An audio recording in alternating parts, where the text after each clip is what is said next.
¿Tú crees que puede llegar a ocurrir lo mismo si seguimos en esta dinámica o no es el escenario tan idéntico como aquel?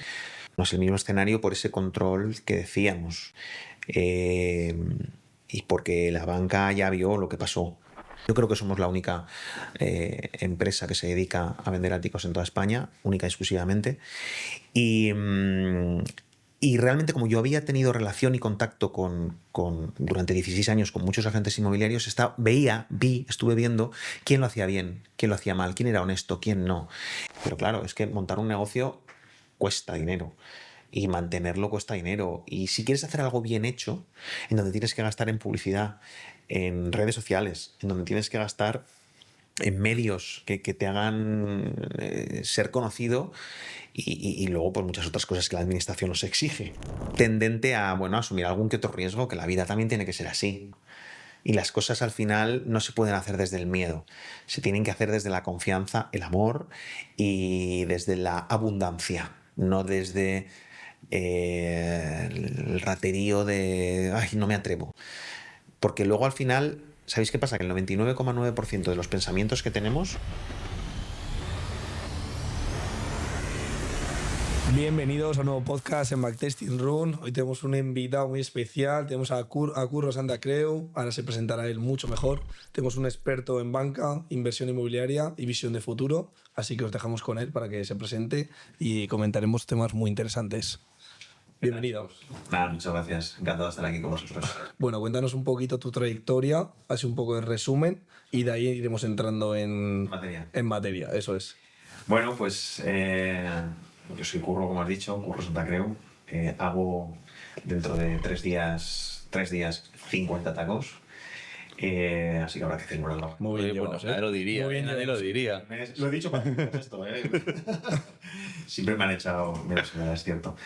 Y bueno, pues a nivel profesional, bueno, pues empecé en banca, jovencito, acabé la carrera aquí en Zaragoza de empresariales y con pues 22 años empecé en banca en una filial de Grupo Santander. Y ahí estuve por nada menos que 16 años, 16 largos años, desde el año 99 hasta 2014, en donde, bueno, pues sobre todo los primeros 11 años estuve gestionando tema hipotecario, así que viví, pues, bueno, la subida del mercado aquel, ¿no?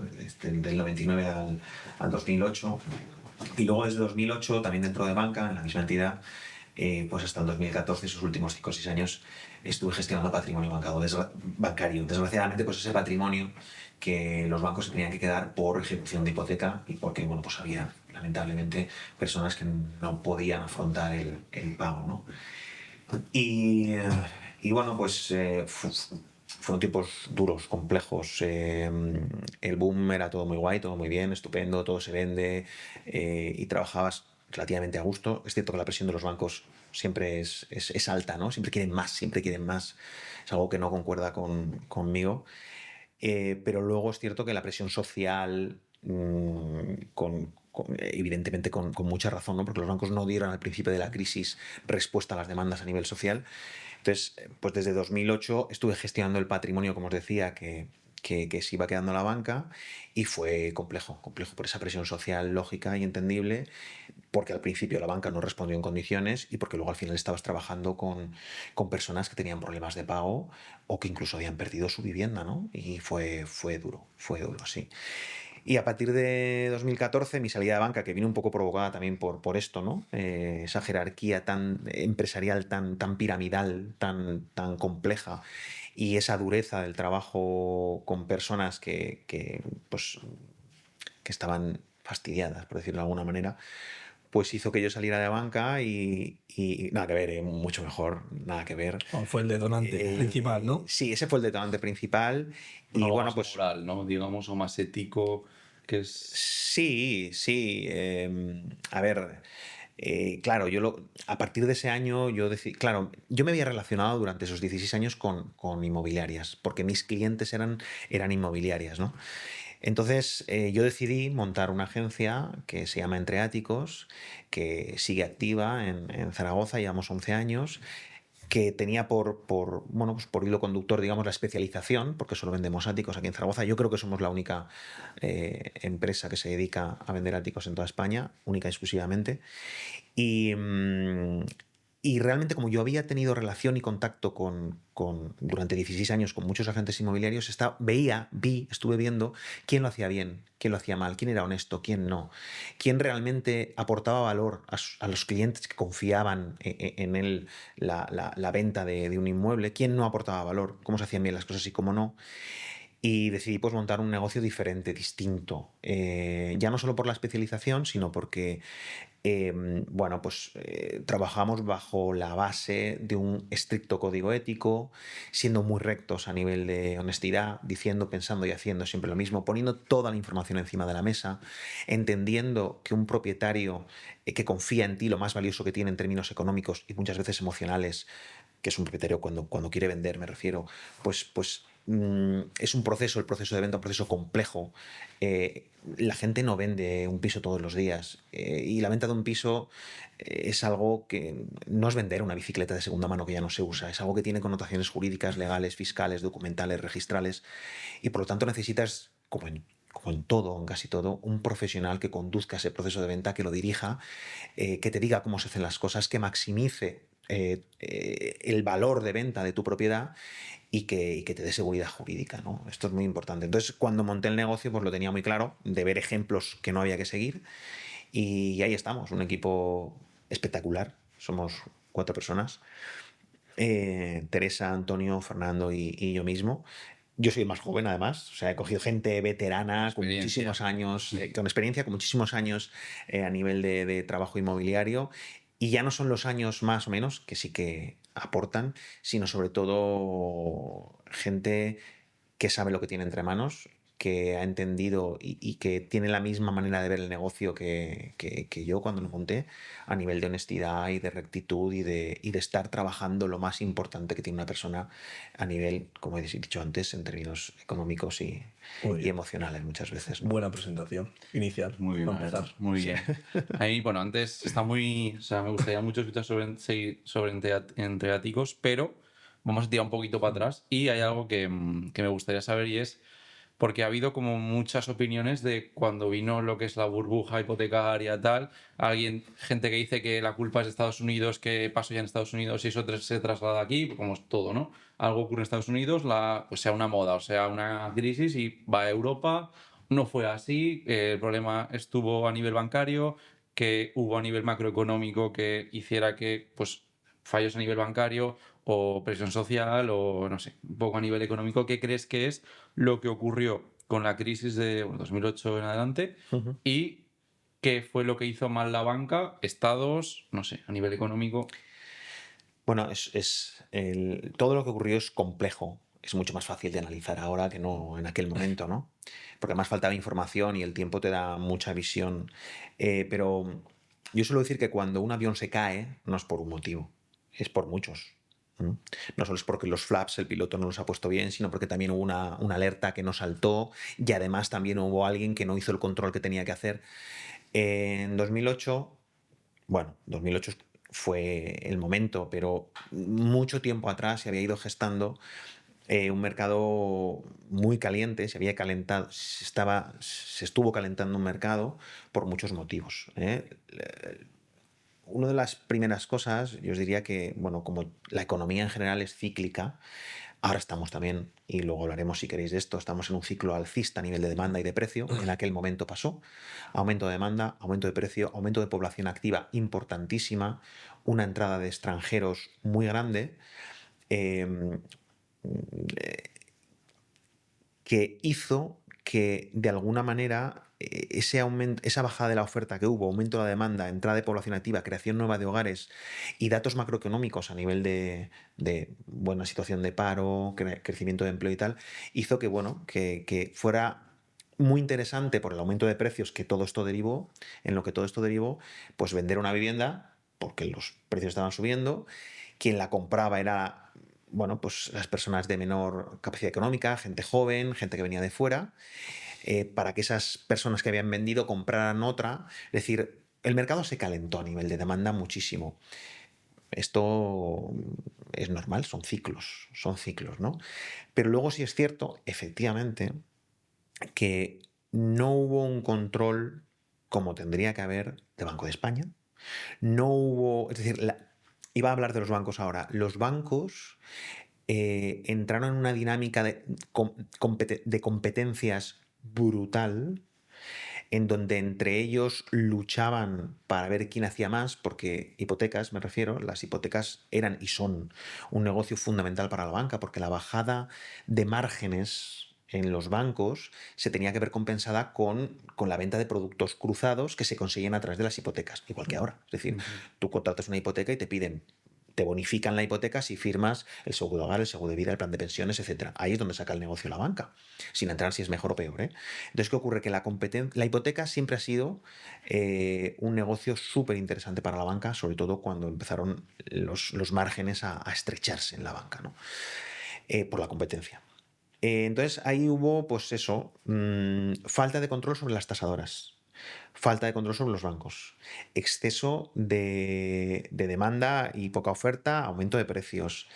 Luego ocurrió aquello a partir de 2002 en donde aparecieron unos seguros de crédito en donde el banco tenía riesgo hasta el 80% y el riesgo que iba desde el 80% de financiación al 97% de financiación lo cubría una aseguradora. AIG y ahora no recuerdo cuál era la otra, sobre todo dos aseguradoras en España. Con lo cual el banco, aunque estuviera financiando un 100% o un 97%, realmente estaba cubriendo un riesgo del 80%, porque el otro 17% lo cubría el banco, la aseguradora, perdón. Pero es que claro, ¿qué pasa? Que como no había tampoco control sobre las tasadoras, lo que valía 200 lo tasaban en 250. Con lo cual realmente el banco, aunque pensaba que estaba financiando un 80, estaba financiando un 90 y algo. Y aunque la operación global parecía que estaba financiada al 97, estaba financiada un 110. Es decir, un 110 es el 100% de lo que cuesta un piso, más el 10% de gastos. Es decir, se estaba financiando el total del valor de los pisos. Los bancos lo sabían, pero bueno, no pasaba nada, porque como los precios estaban subiendo tanto y por lo tanto lo que hoy valía 100, mañana valía 110, pues no pasa nada. Aunque yo esté como banco cubriendo un riesgo muy elevado, dentro de nada, con que me pague, me lo invento, 10 cuotas el comprador, ya estoy cubriendo el riesgo, aunque deje de pagar a la 10ª, 7ª, 8ª cuota. Pero claro, cuando el mercado se rompió, pues claro, los precios cayeron en picado y entonces, entre que la gente no podía pagar y los bancos tenían deudas de los pisos o las hipotecas muy superiores a los valores reales de ese momento, pues claro, ahí es donde vino, pues eso, todo... Se creó demasiada deuda. ¿Tú consideras que a nivel bancario hubo falta de liquidez o simplemente hicieron Sí. protección? O sea, hubo falta de liquidez. Sí, el mercado se 100%. quedó seco. El Vale. mercado se quedó seco. Sí. Para que un banco, fijaros, un banco, para poder trabajar con su producto, que es el dinero, utiliza fórmulas sobre todo de refinanciación. Es decir, un banco consigue dinero a través de bonos, a través de titulización hipotecaria. Es decir, paquetes de deuda. O sea, yo soy banco, presto a, me lo invento, 1000 personas. Hago un paquetito de esas 1000 hipotecas que he dado, de las mejores, y entre comillas mejores, 800 hipotecas. Hago un paquetito, lo vendo a un inversor institucional. Ese inversor, el paquete de deuda vale 1000, yo se lo vendo por 900. Ese inversor institucional me está pagando a mí 900 y por lo tanto yo como banco tengo liquidez para seguir prestando. Esto es legal, esto es así, se ha hecho desde hace muchísimos años. Hay otras maneras de refinanciarse, pero básicamente la titulización, los bonos y el mercado interbancario. Es decir, los bancos acuden a Papá Banco Central y le piden, sí, entre los bancos, en el interbancario, los bancos se prestan dinero entre ellos, como una plaza de un mercado. Y luego, que me he adelantado, también le puedes pedir dinero al Banco Central. ¿Qué pasa? Que cuando se cayó el mercado, como los bancos no se fiaban entre sí porque todos tenían, digámoslo así, caca dentro de su balance contable, si yo emito un bono, nadie me lo compra porque no se fía de mí. Si yo titulizo deuda, es decir, cojo un paquete de hipotecas y lo vendo a un inversor, ese inversor institucional no se fía de mí, no me lo compra.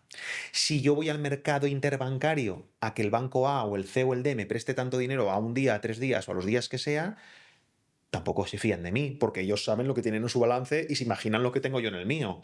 Entonces, ¿qué pasa? Que el mercado se secó, no había liquidez, cero, mucha menos de la que se nos dijo, nada. El mercado se paró. Entonces, la única manera de que los bancos pudieran tener dinero era acudiendo a papá, Banco Central Europeo, que lo que hizo que fue darle la máquina del dinero. Claro, empezar a imprimir. Claro, imprimir, imprimir, imprimir, para que los bancos pudieran trabajar con el único producto que trabajan, que es el dinero realmente.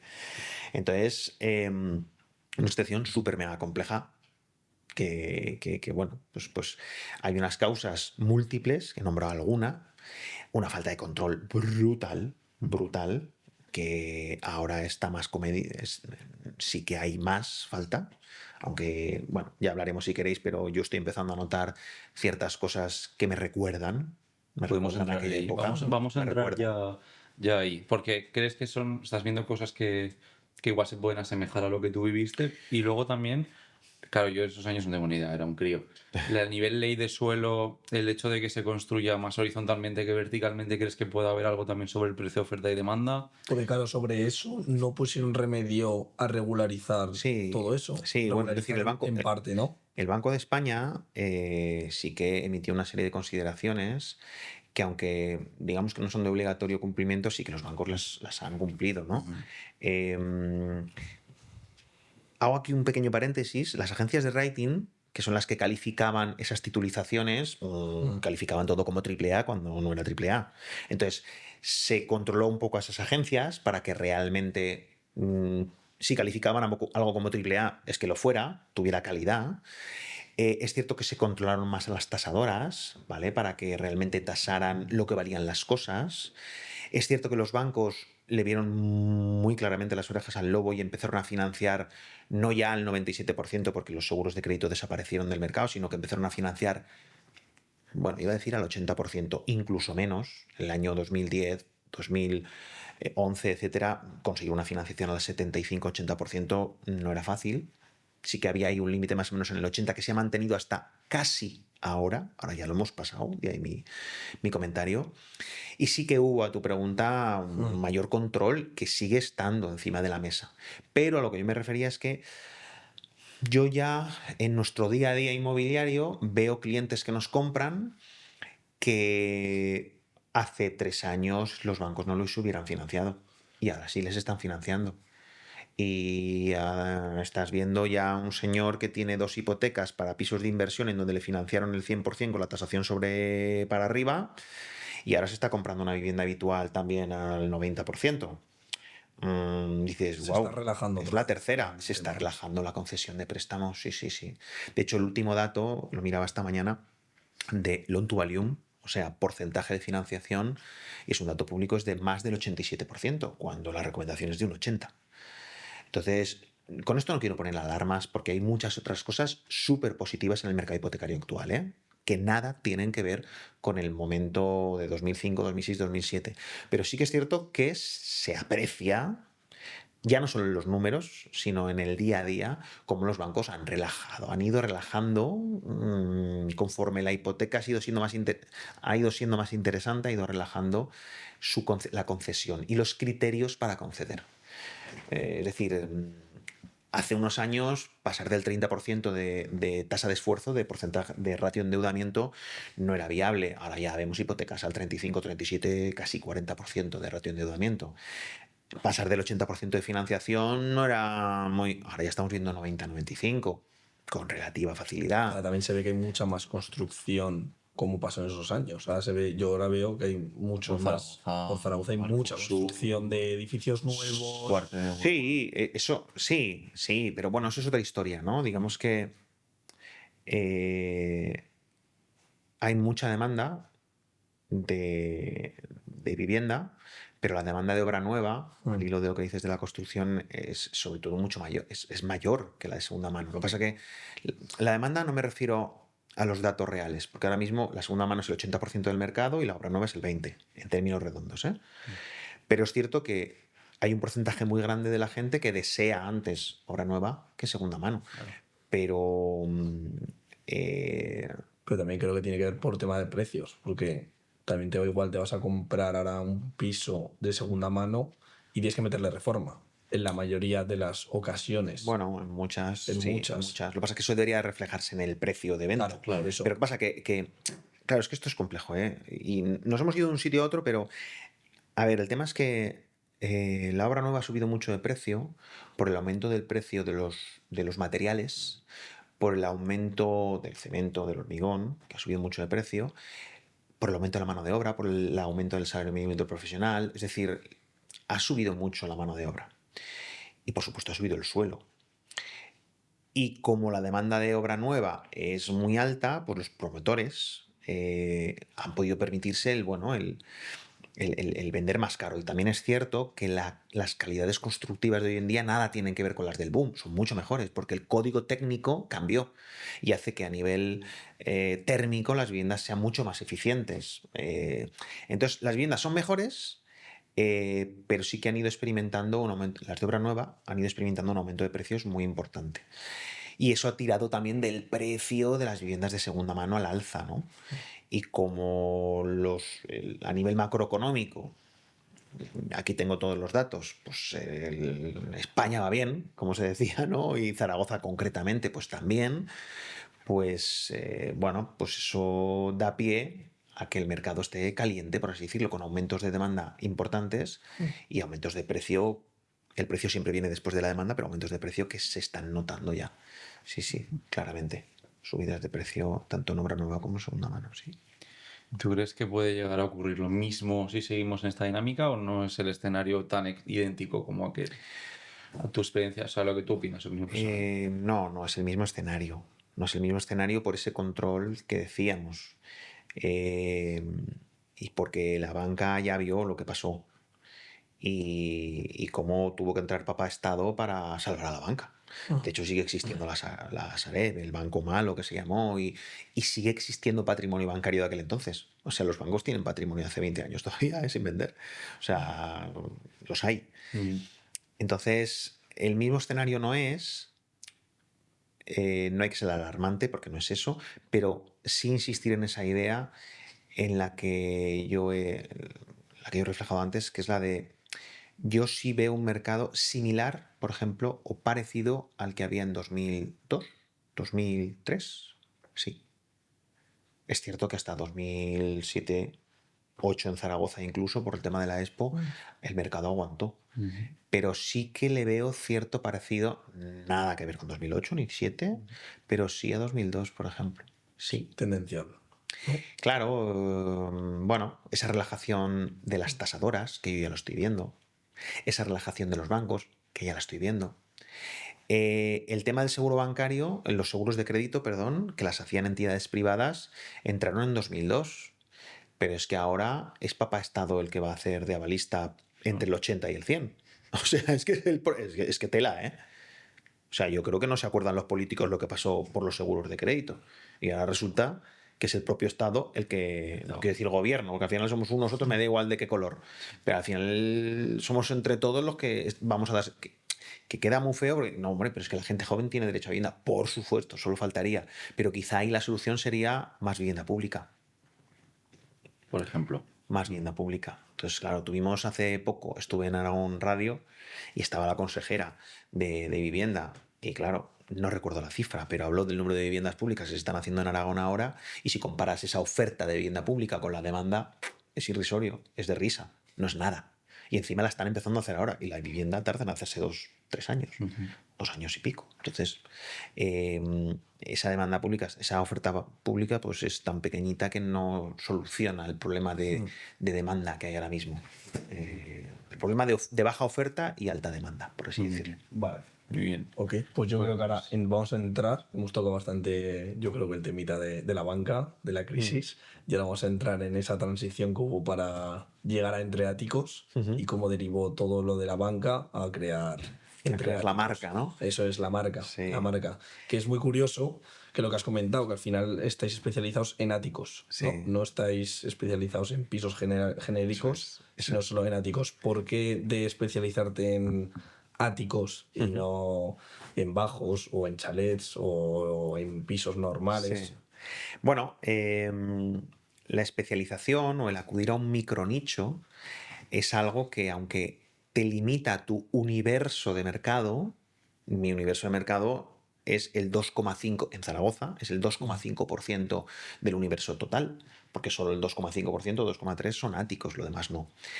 Te limita, pero es cierto que hace que seas que puedas tener un efecto llamada hacia compradores que buscan esa tipología de vivienda y un efecto llamada hacia propietarios de ese tipo de viviendas que desean ponerlas a la venta y que digan, bueno, ¿y si pongo a la venta mi ático por particular, yo mismo?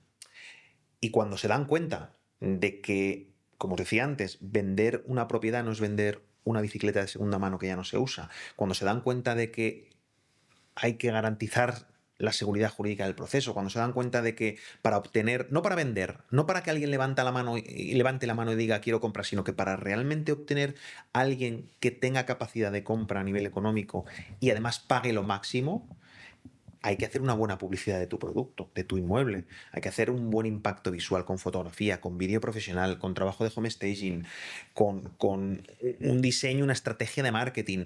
Cuando un propietario se da cuenta de que al final un agente inmobiliario es un profesional que le puede garantizar no solo la seguridad jurídica, sino una venta al mejor precio, es cuando nos contratan. ¿Qué ocurre? Que si alguien decide entre ir a una inmobiliaria particular o alguien que solo se dedica a vender áticos, en este caso el equipo de Entre Áticos, pues mucha gente dice, bueno, pues entre que me lo venda Fincas Pepe, me lo invento, y una empresa que solo vende áticos, pues prefiero que me lo venda una empresa que solo vende áticos.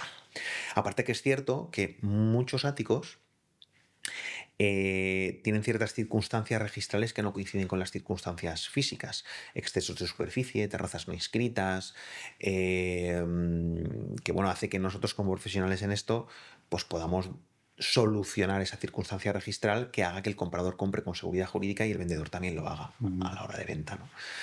Entonces, de ahí la especialización. Vale. Es un universo más pequeño de mercado, pero bueno, Pues estáis expandidos por toda España. no. En nuestro, digamos que realmente estamos centrados en lo que es Zaragoza capital. He tenido alguna, ha habido personas que me han dicho, oye, si franquicias, si abrimos en tal sitio, en tal otro, pero estoy en un momento vital en el que para mí prima la paz. Sí, que sería mucho más dolor de cabeza, ¿no? Sí, no estoy ahí. No he sido ni soy una persona ambiciosa. Porque imagino que tendréis también una esencia vuestra propia, que tenéis los 4 socios que sois, ¿no? A la hora de Sí. tratar con el cliente, de organizar todo, que sería también más complejo a la hora de Bueno, Escalarlo, sí. escalarlo, ¿no? En franquicias, ¿no? sí. Yo creo que se perdería la esencia que Por tenemos. eso. Sí, se perdería la esencia porque al final somos 4 personas, que además varias de ellas llevan muchos años a mi lado. eh, y, y es cierto que podría llamarse igual otra empresa en Me lo invento Valencia, pero no sería igual. Nosotros dedicamos mucho tiempo, muchos recursos económicos y humanos y sobre todo, mucho cariño a vender cada propiedad de cada persona que confía en nosotros la venta. Y yo no me veo trasladando la idea de negocio, me lo copiarán, me da igual, llevo 11 años, nadie me ha copiado, pero bueno, no me veo trasladando esa idea de negocio a otro sitio, Vale. no lo veo. ¿Es que en Barcelona tienes algo? O Sí, me sonó? sí. En Barcelona, en Tarrasa concretamente, con mi pareja, tenemos lo que se llama Entre Áticos Tarrasa. ¿Vale? Acabamos de empezar hace muy poquito y es diferente porque al final no es una franquicia. Es decir, yo estoy un poco caballo entre un sitio y otro y ahí es otra cosa porque realmente con una pareja lo llevas de una manera muy personal y además estás con presencia también, ¿no? Pero más allá de eso no lo veo. No lo veo. ¿Y cuál ha sido? Porque claro, pasas a ser directivo de un grupo bancario a emprendedor. Entonces, ¿cuál ha sido el mayor reto que has tenido cuando iniciaste, o bueno, al inicio o durante con Entreáticos? Bueno, sí, os cuento, más que reto, es más anécdota, ¿no?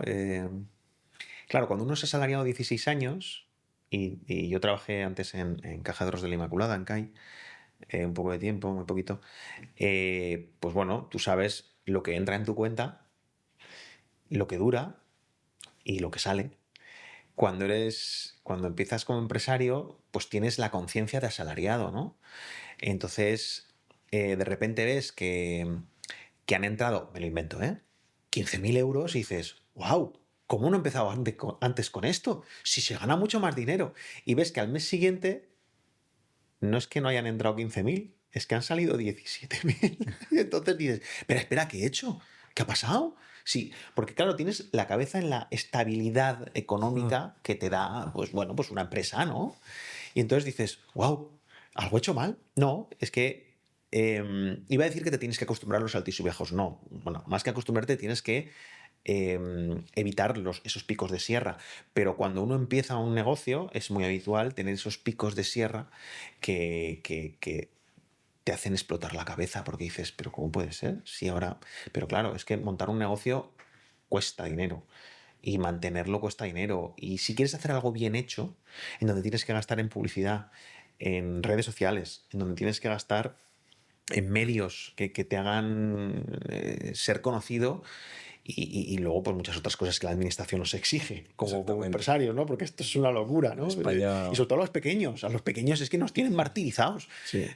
No quiero, esto es muy común, escucharlo en podcast, en radios, pero es increíble. No, pero es increíble lo que pagamos. es la realidad. Entonces, ¿qué ocurre? Que al principio esos altibajos ahí están, ¿no? Entonces, lo que más me costó fue acostumbrarme a esos picos de sierra iniciales que luego se van, bueno, relajando, ¿no? Y que al Porque final vas es una haciendo que la rueda de la empresa vaya rodando y por lo tanto, pues entra más producto, entra más negocio. Y que entras con una inversión inicial también para crear una sociedad, o si vas autónomo, o todo lo que has Sí. dicho de marketing, de publicidad y todo, es una inversión que metes de primeras sin Claro.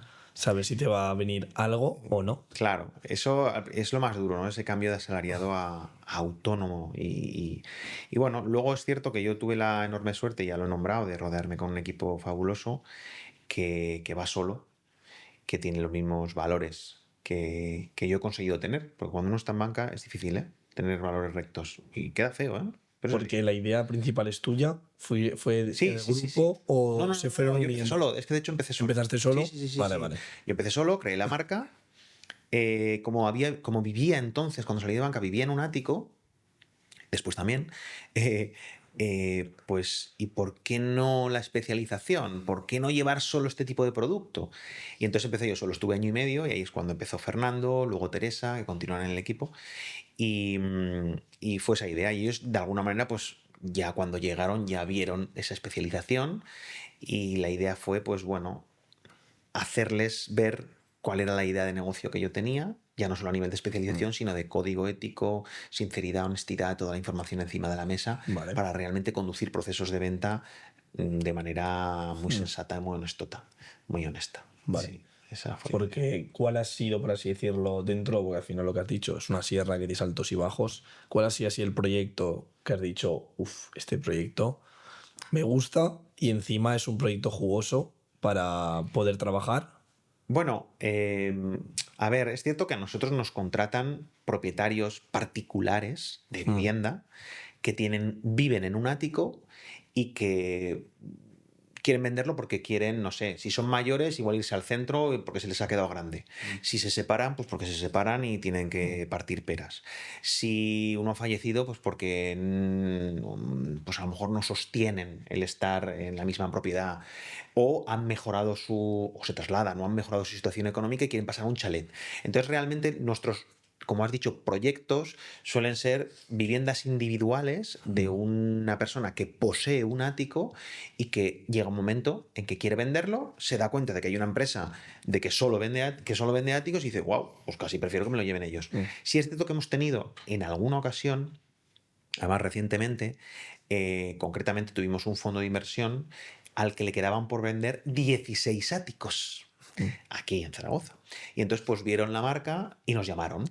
y nos hemos encargado nosotros de vender, no todos, pero sí la mayoría de esos 16 áticos. Eso fue un proyecto muy chulo en donde si ya de por sí nosotros siempre invertimos mucho dinero, tiempo y mucho cariño en hacer publicidad, marketing, fotografía, home staging, etcétera, para cada vendedor que nos contrata, ahí sí que ya dimos mucho más de nosotros, porque es que yo recuerdo el día que vino el tío del dron, porque pusimos ahí un dron, el policía del aire, que es como se llama, yo no lo sabía, el policía del aire de la derecha, el policía del aire de la izquierda, y el tío volando el dron para hacer una vista de las terrazas de los áticos, jornada de puertas abiertas, safari inmobiliario, radio, prensa, televisión. Claro, ahí era un proyecto, como tú decías, pues claro, Eso con me mucho refería. más margen, Sí, claro. y por lo tanto, pues la inversión todavía fue mayor que la que pues de partida solemos. Sí, me refería a eso, a un solemos proyecto hacer, sí. así, de Ese esa, fue- de esa magnitud, o que os vengáis, Luego, os contacten. Sí, hace por ejemplo, también nos contrató una promotora para vender un par de áticos o 3 que les quedaban en el centro de Zaragoza, y también se los vendimos.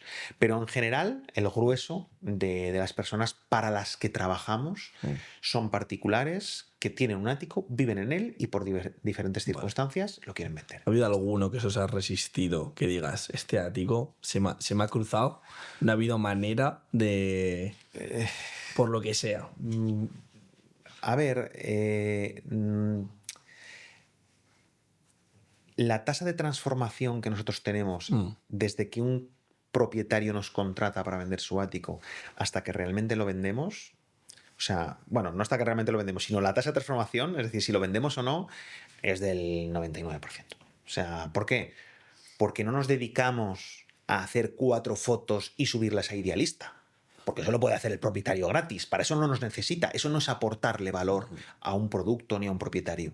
Entonces, como nosotros realmente aportamos valor y realmente ya no solo es que hagamos fotografía profesional, vídeo profesional, redes sociales, sino que el home staging, que lo he nombrado, o sea, los pisos vacíos y los que están llenos también, los decoramos enteros. Les quitamos lo que tiene el propietario, aunque estén viviendo, y le ponemos lo nuestro prácticamente, ¿eh? Respetando que están viviendo, ¿eh? Hay que adaptarse. Pero las terrazas las cambiamos enteras, es decir, convertimos un salón en un restaurante, un baño en un spa, convertimos un dormitorio en una habitación de hotel, para generar en el comprador una conexión emocional con esa propiedad. Y que en lugar de venir 3 compradores, vengan 30, y por lo tanto el propietario tenga más posibilidades de vender y además de hacerlo al mejor precio posible. Porque tiene que haber conexión emocional. ¿Qué pasa? Que como hacemos todo esto, al final es muy difícil que un ático se te resista. La única manera de que un ático se resista sería que estuviera mega caro y que saliéramos súper pasados de precio al mercado. Pero yo, como perito tasador, oriento al propietario a nivel de precio y le digo: a ver, Pepe, tu piso vale, elemento, entre 300 y 320. Ese es el valor del mercado. ¿Qué hacemos? Porque al final la decisión la toma el propietario. Yo pensaba salir en 330. Bueno, vale, pues bien. Pero si un propietario nos dice: yo quiero salir en 400, pues es posible que no salgamos, porque gastar dinero, tiempo, recursos en algo que se está pidiendo mucho. Sí, que también más de lo que elegiste vale. los Entonces, proyectos. es difícil que algo no se termine vendiendo. Es muy difícil. Muy difícil. ¿Y has tenido algún ático que digas, este para mí? O sea, este me lo quedo yo. ¿O te has quedado algún ático de los que se te han presentado? No me he quedado jamás, nunca ningún ático. Sí que hay agencias y lo he visto delante mío, pero nunca jamás me he quedado en ningún ático. Yo no tengo patrimonio, que no sé a dónde vivo, ¿vale? Bueno, donde vivo no. Ahora vivo de alquiler, manda leches, porque en casa del herrero, ¿no? Cuchillo de palo, por circunstancias personales, Vivo ahora mismo de alquiler. Suena raro, he vivido siempre en propiedad, ahora no. Solamente tengo una propiedad en este momento en el Pirineo y nada tiene que ver con mi empresa. Nunca me he quedado en ningún ático, podía haberlo hecho, pero no tengo esa ambición ni de generar patrimonio, no estoy ahí. Lo hilo un poco con el tema de la paz mental que os nombraba antes. No estoy ahí. Ni me gusta, y ya hablaremos si queréis de cómo está el mercado de alquiler ahora. Sí, que al final haces lo que haces por vocación, en el sentido de que te gusta, ¿no? Bueno, crear esa conexión que hemos hablado al principio, ¿no? Entre la vivienda, el cliente y tú. que es lo que estás comentando. Bueno, un poco. lo de vocación te lo matizo porque también es por necesidad, porque Sí. vivo de esto y como Sí, de sí, esto, hombre, claro, pero, sí, sí. pero Como todos. me gusta lo que hago y yo creo que se nota cuando lo transmito. Disfruto con lo que hago. Hay operaciones más complejas en las que nos enfadamos, tenemos estrés, por supuesto, porque esto nos lo tomamos muy en serio, pero nos gusta lo que hacemos a los 4 miembros del equipo. Y me decías si había algún ático. Me he Yo, que perdido. si hayas dicho algún ático que Sí. digas, uff, Este me gusta. vaya ático. Sí, hombre, claro, hay Aquí en áticos. Zaragoza. Sí, hombre, ha habido áticos que he entrado y he dicho, No, yo tengo un amigo Me que le encantaría. vendiste uno en Duquesa Villahermosa, Sí. que Ah, es, bueno, o sea, sí. es increíble. Mauro, Muy bonito. increíble. Sí. Desde aquí, si nos estás oyendo, Mauro, un abrazo. Un ático muy chulo.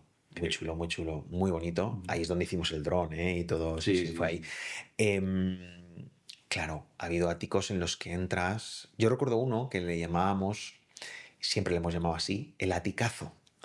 Porque existe en Zaragoza Capital la voluntad compleja de ser conseguida por parte de un potencial comprador de que su ático tenga vistas al Pilar. Y claro, eso es difícil, porque el Pilar está dentro, ahí en el borde del casco histórico, con las casas muy apiñadas, y entonces es muy difícil que un ático tenga vistas al Pilar. Es cierto que en la margen izquierda pues existe el edificio que está enfrente del río, que hemos vendido alguna cosa, que sí que tiene vistas al Pilar, hay algún otro suelto, algún otro en la margen derecha que también, pero no es una cosa que... Entonces, ¿qué pasa? Que el aticazo era un aticazo esquinero, precioso, 4 dormitorios, piscina, pádel, seminuevo, claro, con unas vistas al Pilar que te sentabas en la terraza y decías, wow, ¿qué es esto? Porque no existe otro. Entonces yo recuerdo que el propietario se tenía que marchar por tema personal al sur de España, por una enfermedad pobrete de la hija, ¿no? Que necesitaba estar en el sur. Y me dijo, ¿cuánto vale mi piso? Y le dije, no lo sé. Pero tú eras perito tasador. Y digo, sí, No tiene valor. pero esto, el valor lo pondrá el mercado. Porque hay productos que tienen elementos de capricho tan importantes, tan potentes, y como los caprichos tienen su valor y la gente los paga hasta un límite, lógicamente, pues cuando un producto tiene muchos elementos de capricho, pues casi es el mercado mejor que ponga el precio el que lo ponga La subasta, yo. claro. No, subasta tampoco, las subastas, pero sí que es, bueno, pues yo saldría más o menos así. Y luego el mercado pues no llegó a pagar lo que pusimos, pero casi, ¿no? Pero casi. ¿Cuánto, por curiosidad, estaba tasado? No. ¿O se tasó? Es que ese dato... Es complicado, vale. Sí, Vale, me vale. pidió privacidad el propietario y aunque hace ya años, Vale. pero debo mantenerlo. Y además el comprador con quien tengo muy buena relación tampoco le gustaría que se hiciera público, ¿no? el precio. Y sí que ha habido más. Hace bien poco, uno en Madre Sacramento que entré con una decoración espectacular, precioso, que bueno, le tuve que decir a los propietarios, porque no tengo el dinero, si no sería para mí, pero no estoy en ese momento de comprar tampoco, pero tampoco tengo el dinero. Entonces, bueno, pues sí, muy bonito. Hay algunos que dices, wow, qué guapo. Entonces, bueno. Muy bien. Muy bien. Pues yo creo que ahora vamos a ir ya con el juego. Vamos a jugar a un juego que es la sorpresa. Que es nuestra marca de la casa. Vale. Así que nada, es muy sencillito, ¿vale? No hace falta justificar. Es un juego que se llama Esto o Aquello, se lo hacemos a todos los ¿Esto o invitados. aquello? Y yo te voy a dar 2 opciones y tienes que elegir una cosa de las dos, ¿vale? ¿Vale? Café en casa con tu familia, o tú solo, o café en la oficina con tus compañeros. Café en casa con mi familia. Vale. Innovación o tradición. Dicotomía ahí, ¿eh? Ujú. Yo soy más de tradición. Sí, iba a decir, me conviene la innovación también, pero soy más de tradición. No cambia lo que funciona. Quizás sea un error, hablando en términos profesionales, empresariales, porque ya sabemos cómo va el mundo y hacia dónde, pero, y pongo un ejemplo que nada tiene que ver, pero yo soy más de huerto que de tecnología. Y ecológico, si puede ser. Bueno, si puede ser, no, es ecológico. Bien, pues sí, muy bien. Perfecto. Vale. ¿Riesgo o seguridad? Otra dicotomía. Genéticamente soy de seguridad históricamente he sido de seguridad, pero es cierto que últimamente estoy más tendente a, bueno, a asumir algún que otro riesgo, que la vida también tiene que ser así. Y las cosas al final no se pueden hacer desde el miedo, se tienen que hacer desde la confianza, el amor y desde la abundancia, no desde el raterío de, ay, no me atrevo. Porque luego al final, ¿sabéis qué pasa? Que el 99,9% de los pensamientos que tenemos nunca pasan. Entonces, Correcto. Pues, Vale. ¿Liderar un equipo o trabajar en solitario? liderar un equipo. Sí, lo he hecho casi siempre, los últimos 25 años. Y sobre todo en el equipo actual me siento muy a gusto, como en casa. Y es un equipo que lleva pegamento. No hay una jerarquía, no os lo he dicho, pero no es una jerarquía piramidal, porque acabe un poco hasta la gorra de las pirámides de la banca, sino que es lo que se llama redarquía, donde todos decidimos, todos opinamos, todos cobran lo mismo, no existe competencia entre la propiedad por donde entre, todos cobran igual. Entonces, bueno, estoy mucho más ahí que Muy bien. en lo otro. ¿Banca tradicional o fintech? Fintech como finanzas tecnológicas. A mí me gusta el contacto personal. Sí. Banca tradicional. Sonaré muy pues. antiguo, pero No, bueno, como estás, con 50 estás en la línea Estoy sonando Línea boomer, muy boomer, pero oye, lo que hay. reuniones presenciales, es decir, el tú a tú, una reunión en una mesa con un café o videollamada. Hacemos muchas videollamadas, pero donde esté una reunión presencial, donde puedas compartir con tu equipo, con un cliente, el cara a cara y la parte humana que todos tenemos, nada, nada, nada que ver con lo digital. Nada que ver. Vale, termina las tres últimas. nada. Vale, ¿planificarte a 10 años o vivir el ahora a corto plazo? Vivir el ahora. Vivir el ahora. Sí. Vale. ¿Prefieres leer un libro de gestión, macroeconomía, lo que sea, más tema pues financiero o una novela histórica?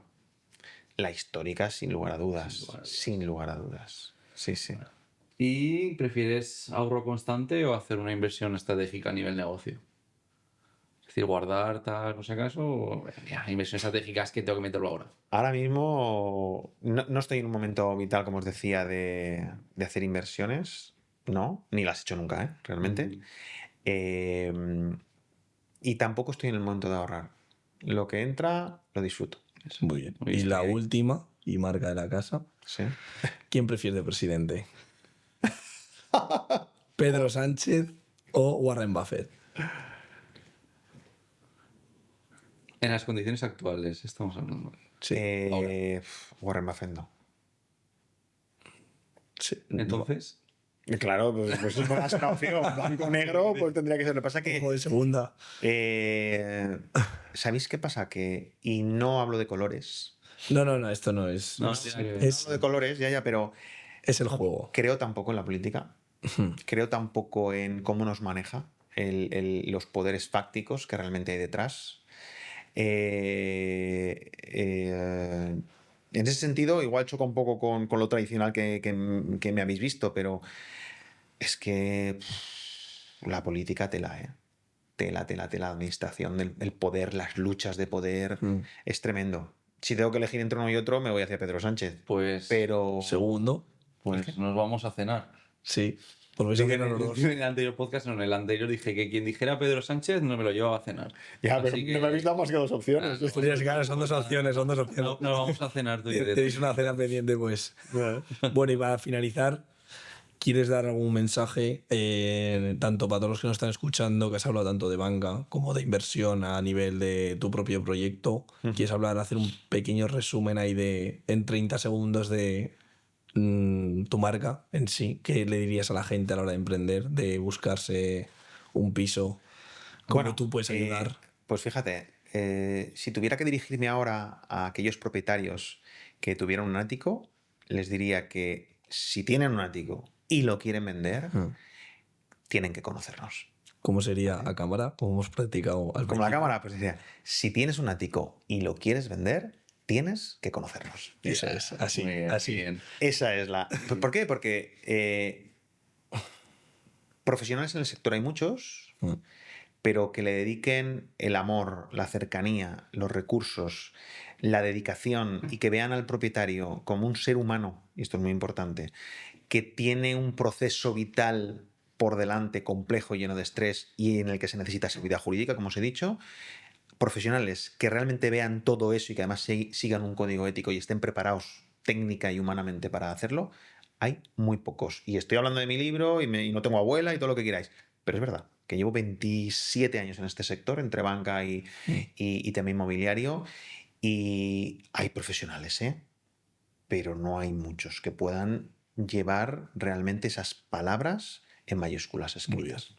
Pues bueno, tenemos que agradecerte que has estado aquí hoy con nosotros, Gracias. compartiendo tu experiencia, tu sabiduría y tu tiempo. Gracias. Y nada, nos vemos próximo podcast. Muchas gracias. Os vamos a traer cositas muy interesantes y dentro de poco lanzaremos la aplicación Trading Backtesting. Estaos muy atentos porque en cuanto veáis este podcast estará ya todo lanzado.